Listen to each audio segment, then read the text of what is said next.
I can't catch my breath. Something's wrong. It was 2:15 a.m. when Evelyn bolted upright in bed. Her heart was racing, hard, fast, and uneven, like it had lost its rhythm. A burning heat spread across her chest and climbed into her throat. The room felt unsteady. Her hands trembled. For a second, she tried to explain it away. "It's probably just indigestion," she told herself. "I ate late."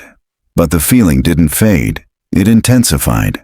She stood up and immediately had to grab the dresser to keep from falling. Her legs felt weak. Her breathing turned shallow. Fear settled in. Quiet, heavy, undeniable. Evelyn was 75 years old, widowed, living alone in a small suburban house outside Spokane, Washington. She hadn't been sick. She hadn't been careless. She did everything she was supposed to do. Yet there she was, alone in the dark, afraid of her own heartbeat. She looked at her phone for a long moment, then dialed 911. The emergency room moved fast. Monitors, wires, blood pressure cuffs tightening around her arm. A calm voice saying, "Stay with me, ma'am. Keep breathing." Evelyn lay on the bed staring at the ceiling, thinking the same thought over and over. How did this happen to me? Because just hours earlier, her day had started exactly the way it always did. She woke up early, made her coffee, black, no sugar, drove to the shopping mall because the winter air was cold and unforgiving. She nodded at the security guard at the entrance. He knew her. Everyone did. She walked lap after lap, passing familiar faces, polite smiles, a few casual hellos. Nothing personal, nothing deep. She never missed a day. That was her pride. Walking was her proof she was doing things right. Her shield against everything people warned you about after 70. So when the doctor returned and said, "No heart attack," relief washed over her. But it didn't last. He pulled up a chair, looked her directly in the eyes, and said something she wasn't expecting. "Your heart is under constant strain." Evelyn frowned. "But I walk every single day," she said. "Isn't that enough?" The doctor didn't pause. "Walking helps your heart for 1 hour," he said. "Your habits hurt it for the other 23. The room went quiet. He explained that after 70, the heart rarely fails all at once. It wears down silently, overnight, between meals, during routines people never question. Not from lack of effort, but from the wrong habits repeated every day. Before he left, he added one more thing. "There are 6 daily habits," he said, "that matter more than walking at your age." 6. Evelyn had never heard that before. 3 months later, Evelyn changed those 6 habits. Today, at 75, her cardiologist told her something that still feels unreal to her. "Your heart," he said, "is stronger now than it was at 65. So what were those 6 habits? That's what we're talking about today. 6 daily habits that, after 70, matter more than walking. Because here's the truth. Most doctors don't say clearly enough, you can walk every day, you can hit your step goal. But if you ignore these 6 things, your heart is still at risk. If you're over 70, or if you care about someone who is, stay with me. What you're about to hear could change how long and how well you live. Let's begin. The doctor's words stayed with Evelyn long after she left the hospital. Walking helps your heart for 1 hour. Your habits hurt it for the other 23. At home, lying in bed the next night, she replayed her evenings in her head. Not the dramatic moments, the ordinary ones, the routines she had never questioned. Dinner was usually around 7:30, sometimes closer to 8:30 p.m. Nothing unhealthy, at least not by most standards. A bowl of soup, a slice or 2 of bread, pasta once or twice a week, comfort food, easy food, food that felt safe. After eating, she would sit on the couch and turn on the TV, news, a rerun, something familiar. Her eyelids would grow heavy, and when she felt sleepy, she'd turn everything off and head straight to bed. She thought that routine was harmless. It wasn't. What Evelyn didn't realize, and what no one had ever clearly explained to her, was that nighttime is when the heart is supposed to recover. During sleep, your heart rate should slow, blood pressure should drop, your nervous system should shift into repair mode. But when you eat late, that doesn't happen. Digestion demands blood flow. Blood sugar rises. Insulin kicks in.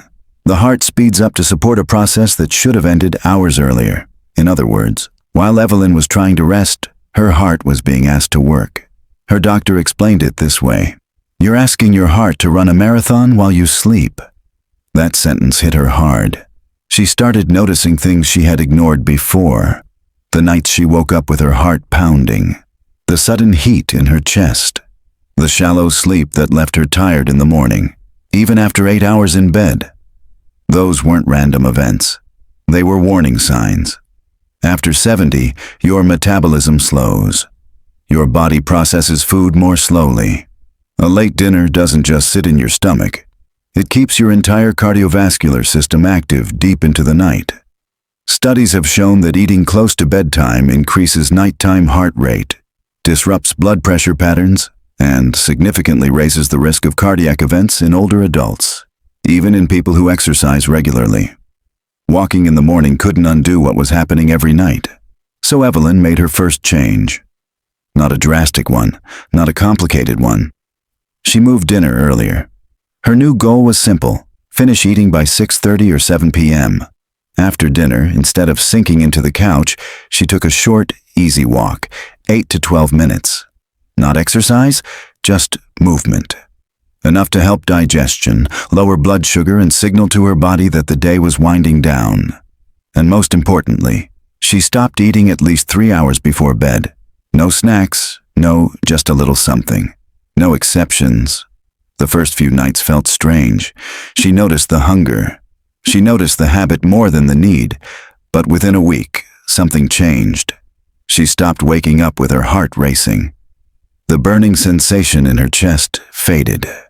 Her sleep grew deeper and more consistent. It wasn't magic. It was timing.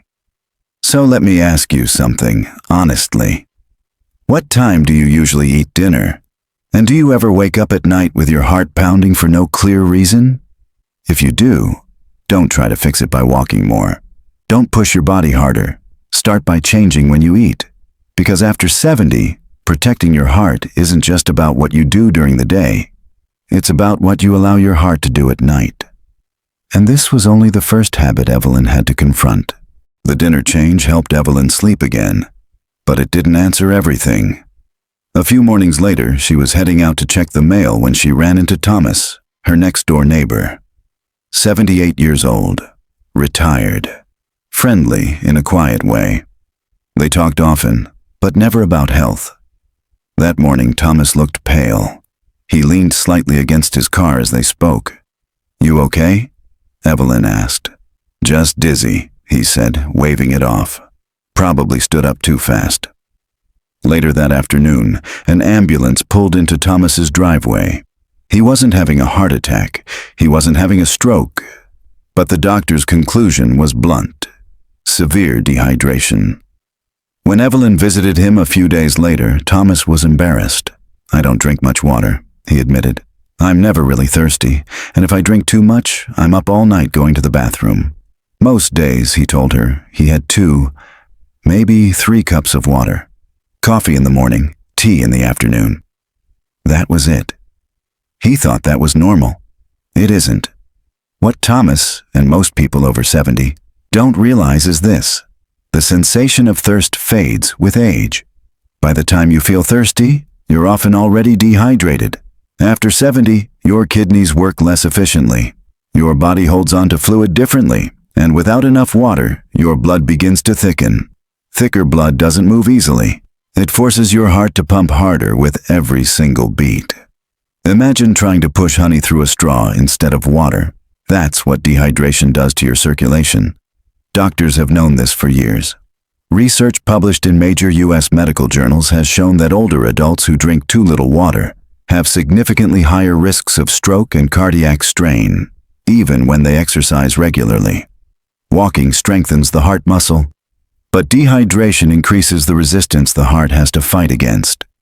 Evelyn realized something uncomfortable. She wasn't much different from Thomas.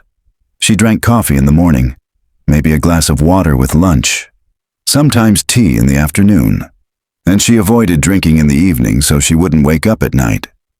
She thought she was being smart. She was quietly stressing her heart. So she made another change, again, simple, not dramatic. She stopped thinking in terms of drinking when I'm thirsty. Instead, she followed a schedule. 1 cup of water every 2 to 3 hours. Not chugging, not forcing, just steady, consistent hydration throughout the day. She drank more in the morning and early afternoon, and gradually tapered off in the evening. That way, she wasn't up all night. But her body wasn't running dry either. She also learned an easy check doctors often recommend. Look at the color of your urine. Pale yellow means you're hydrated. Dark yellow means you're not. Within days, Evelyn noticed changes she hadn't expected. Her afternoon fatigue eased. Her dizziness disappeared. Even her heartbeat felt calmer, less strained. Thomas noticed it too. I didn't realize how bad it was, he told her later. I thought I was doing fine. Let me ask you something. Again, honestly. By noon today, how many full glasses of plain water have you had? And be careful with this one. Are you counting coffee or tea as hydration? Because caffeine doesn't replace water, and neither does habit. After 70, hydration isn't about comfort. It's about reducing the silent workload you place on your heart every minute of the day. Evelyn was starting to see a pattern. The danger wasn't coming from dramatic mistakes. It was coming from small, ordinary choices that felt harmless. Until they weren't. And there was another one she hadn't questioned yet. By the time Evelyn fixed her dinner schedule and started drinking enough water, she expected to feel better. She did feel better, but not calm. Her heart no longer raced at night. The dizziness was gone. Yet there was still a tightness she couldn't explain. Not pain, not fear. Just a constant tension that followed her through the day and crept into bed with her at night. The doctor had asked her a simple question during her follow-up visit. Are you under stress? Evelyn almost laughed. No, she said. Not really. And that was the problem. She didn't feel stressed in the way people imagine stress. No panic attacks, no shouting, no dramatic breakdowns, just thinking. She worried about the rising cost of her prescriptions. She worried about her son living 2 states away. She worried about being alone if something happened again. And every night, after turning off the TV, she reached for her phone, just to scroll for a few minutes. News headlines, messages, a video or two. Minutes turned into 45. She would finally put the phone down, close her eyes, and her mind would keep going. This is what chronic stress looks like after 70. Quiet, polite, constant.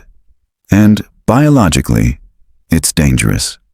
When stress lingers, day after day, your body releases cortisol.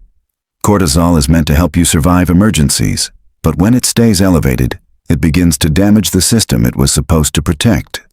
High cortisol raises blood pressure. It stiffens your arteries. It fuels inflammation deep inside your blood vessels. Major research out of Harvard has shown that older adults living with chronic, low-level stress face a dramatically higher risk of heart disease, even when they eat well and exercise. Walking lowers stress temporarily. Chronic stress rebuilds it all back up. Evelyn began to understand something unsettling. Her heart wasn't under attack from one big problem. It was being worn down by mental pressure that never fully shut off. So she made another change. Again, not extreme, but deliberate. The first rule was simple. No screens 1 hour before bed. She called it a digital sunset. No phone, no tablet, no news, nothing designed to stimulate her nervous system when it should be slowing down. The second change was breathing. Not meditation, not anything complicated. 5 to 10 minutes of slow breathing. In through the nose, out through the mouth. Longer exhale than inhale. This alone told her nervous system it was safe to relax. The third change surprised her the most. Before bed, she wrote down whatever was bothering her. Just a short list. Nothing poetic. No solutions. Once it was on paper, her brain stopped rehearsing it. Within 2 weeks, something shifted. Her shoulders felt lighter, her jaw unclenched. She stopped waking up already exhausted. And for the first time in a long while, she noticed something important. She could walk without feeling tight inside afterward. So let me ask you something. What's the last thing you look at before you fall asleep? And when you finish your walk, do you actually feel relaxed or just physically tired? Because after 70, stress doesn't always announce itself loudly. Sometimes it whispers, and if you don't quiet it, it keeps your heart working overtime, long after your body should be resting. Evelyn was learning that protecting her heart wasn't about adding more effort. It was about removing what didn't belong. And there were still habits she hadn't examined yet. By now, Evelyn was paying attention. Dinner, water, stress. Each change had removed a quiet strain from her heart. But there was one part of her day she still treated as automatic, almost invisible. Breakfast. One morning at the mall, she fell into step beside Harold, a 76-year-old she'd been walking near for years. They knew each other's faces, routines, pace, but rarely talked beyond small comments. That morning, Harold looked unusually sluggish. "Rough day?" Evelyn asked. He sighed. "Just tired. Happens every morning around 10. As they walked, Harold mentioned his usual routine. A bagel with cream cheese, sometimes toast, always a glass of juice. "Then I walk it off," he said, smiling. "So it evens out." That sentence stopped Evelyn in her tracks. Because she used to believe the same thing. What Harold didn't realize, and what most people over 70 are never clearly told, is that sugar in the morning hits differently than sugar at any other time of day. After waking up, your body is more sensitive to glucose. When breakfast is built around refined carbs, bagels, toast, juice, it causes a rapid spike in blood sugar. That spike triggers insulin. Insulin pushes sugar into cells fast, and when that happens repeatedly, it damages the lining of your blood vessels. This isn't about calories, it's about stability. Research has consistently shown that older adults who experience sharp morning blood sugar spikes face a significantly higher risk of stroke and cardiovascular disease, even if they exercise daily. Walking doesn't cancel the spike. It just happens after the damage has already begun. Evelyn saw it clearly now. Harold wasn't tired because he was old. He was crashing because his heart and blood vessels were being stressed before his day even started. She thought back to her own mornings. Coffee, toast, maybe a little jam. Then the mall. It felt light, responsible, familiar. It wasn't helping her heart. So she made another change, again focused, intentional. She stopped building breakfast around carbs. Instead, she started with protein first. Eggs, Greek yogurt, oatmeal with nuts instead of sugar. Simple foods that slowed digestion instead of speeding it up. The goal wasn't fullness, it was blood sugar stability. Within days, she noticed the difference. No more mid-morning slump, no shakiness, no sudden fatigue that made her want to sit down halfway through her walk. Harold noticed too. "You seem to have more energy lately," he said one morning. She smiled. "I changed what I eat before I walk." That was the key. The walk didn't change. The foundation did. So let me ask you, honestly, what did you eat this morning? And around mid-morning, do you feel steady? Or do you crash? Because after 70, breakfast isn't about tradition or taste. It's about whether you're setting your heart up for stability or stress before the day even begins. Evelyn was 4 habits in, and for the first time, she could feel the difference, not just in her body, but in her confidence. Still, there were parts of her life she hadn't examined yet, and one of them happened while she slept.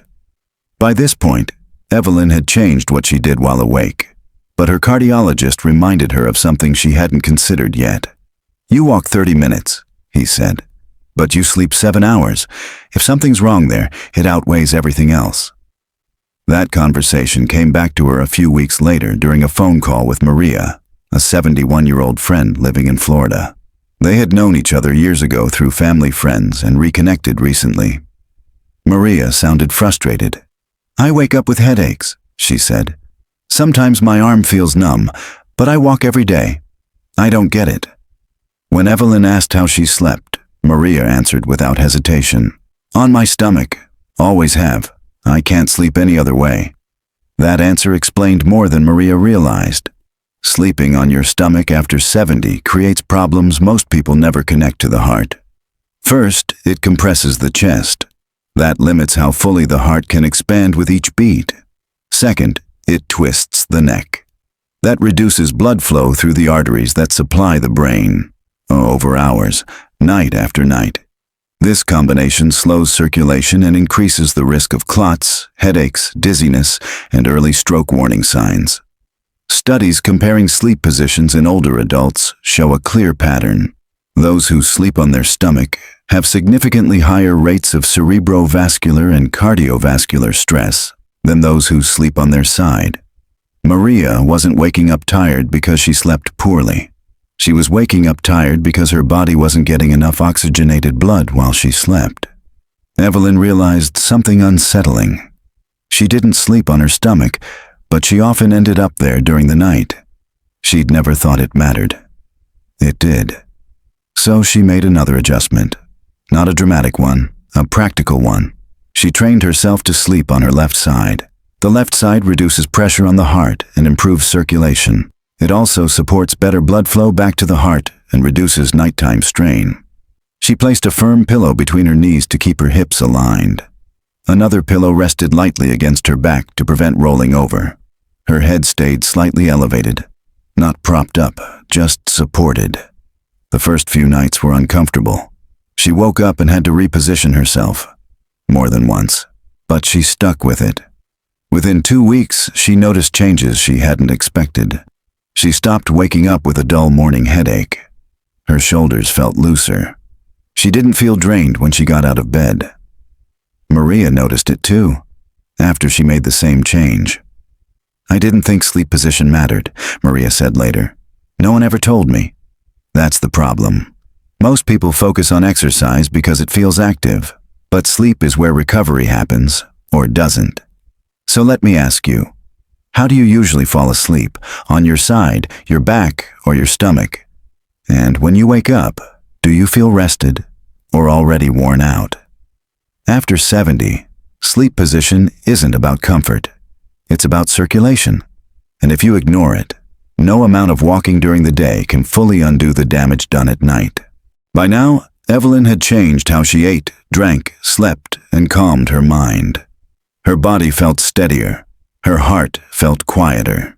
Yet there was one habit she hadn't fully confronted, because it didn't feel like a habit at all. It felt like life. She still walked every morning, still followed the same path inside the mall, still nodded to familiar faces, but she did it alone. Most days, Evelyn realized, she barely spoke to anyone. A quick hello to the cashier, a polite smile to the security guard, short exchanges that ended before they began. The rest of the day passed in silence. She had never labeled that as a problem. She thought loneliness was about sadness. It isn't. Loneliness is a physiological stressor. When the body feels socially isolated, it responds the same way it does to danger. Cortisol rises. Inflammation increases. Blood pressure trends upward. Over time, the immune system weakens and the cardiovascular system suffers. Researchers studying older adults have found that chronic loneliness increases the risk of heart disease by an amount comparable to smoking 15 cigarettes a day. Not because lonely people make bad choices, but because the body is never fully at ease. Evelyn felt that truth settle in slowly. She walked every day, but she had no one waiting for her. She ate dinner earlier, but she ate it alone. She slept better, but she woke up to silence. Her heart had fewer physical burdens now, but an emotional one remained. So she made another change. This one was harder than the rest. She started with a simple rule. 1 call a day. Not a long conversation. 5 minutes was enough. A friend, a family member, an old neighbor, anyone who would hear her voice and let her hear theirs. Then she took a bigger step. Instead of walking alone at the mall, she joined a small walking group that met 3 mornings a week. Same pace, same laps. But now there were conversations, laughter, familiar stories repeated without apology. Finally, she volunteered 1 afternoon a week at a local food pantry. Nothing demanding. Just enough to feel useful, needed. Within weeks, something changed that no monitor could measure. Her posture softened. Her breathing slowed. Her days felt lighter. She wasn't just protecting her heart anymore. She was giving it a reason to keep beating steadily. So let me ask you something, quietly, honestly. Who did you talk to yesterday? Not text, not scroll past. Actually talk to. And if you didn't show up tomorrow, who would notice? After 70, connection isn't optional. It's not entertainment. It's not a luxury. It's medicine. Evelyn had finally addressed the habit no one warns you about, because it doesn't show up on a lab report. But it may be the most powerful one of all. When you look back at Evelyn's story, one truth stands out. Walking was never the mistake. Walking was the foundation. It kept her mobile, independent, consistent. But it wasn't enough by itself. What actually changed her heart were the habits wrapped around that walk, the hours before it, and the long stretch of hours after it. That's the part most people never hear. Walking is the base. The 6 habits are the protection system. Without them, the heart keeps absorbing quiet damage. With them, the heart finally gets the chance to recover. Evelyn didn't overhaul her life overnight. She didn't need to. She followed a simple 7-day reset, one change at a time. Here it is, clearly and realistically. Day 1. Fix your dinner time. Finish eating earlier. Give your heart a real night off. Day 2. Walk after dinner. 8 to 12 easy minutes. Lower blood sugar. Calm the system. Day 3. Drink water correctly. 1 cup every 2 to 3 hours during the day. Stop guessing. Support circulation. Day 4. Turn off screens at night. Create a digital sunset. Let stress finally power down. Day 5. Fix your breakfast. Protein first. Stability before movement. Day 6. Fix your sleep position. Protect circulation for the 7 hours that matter most. Day 7. Reconnect. 1 call, 1 conversation, 1 reminder to your heart that it's safe. That's it. No extremes, no complicated rules, just habits that quietly remove strain instead of adding more effort. Remember Evelyn, the woman who woke up at 2:15 a.m., convinced something was terribly wrong. 3 months after changing these 6 habits, she went back to her cardiologist. She still walks every morning. But now, her doctor told her something she never expected to hear. Your heart, he said, is functioning better now than it was 10 years ago.